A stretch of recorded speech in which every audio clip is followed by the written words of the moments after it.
பெரியாரை தொடர்ச்சியாக இழிவுபடுத்துகிற சீமானை இன்றைக்கு பெரியார் உணர்வாளர் கூட்டமைப்பில் அங்க வகிக்கிற ஏறக்குறை 50க்கும் மேற்பட்ட இயக்கங்கள் அவருக்கு எதிரான போராட்டத்தில் கிளர்ந்து எழுந்திருக்கிறோம். திராவிட தமிழர் கட்சியும் வன்மையாக சீமானை கண்டிக்கிற விதமாக இந்த போராட்டத்தில் கலந்து கொள்கிறோம். பெரியார் இந்த மண்ணினுடைய வளர்ச்சிக்கு பயன்பட்டவர். பெரியார் சமூக நீதி காரணமானவர்.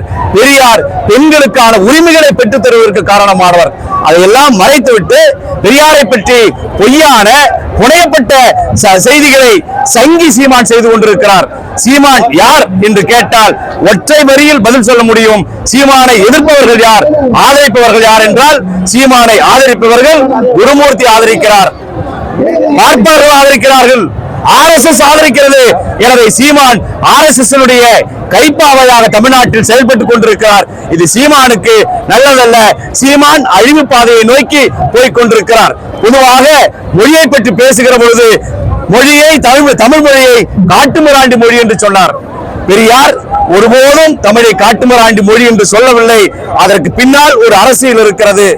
பக்தி இலக்கியங்கள் தமிழகத்தில் வந்தது, பகுத்தறிவு இலக்கியங்கள் வரவில்லை, முற்போக்கு இலக்கியங்கள் வரவில்லை.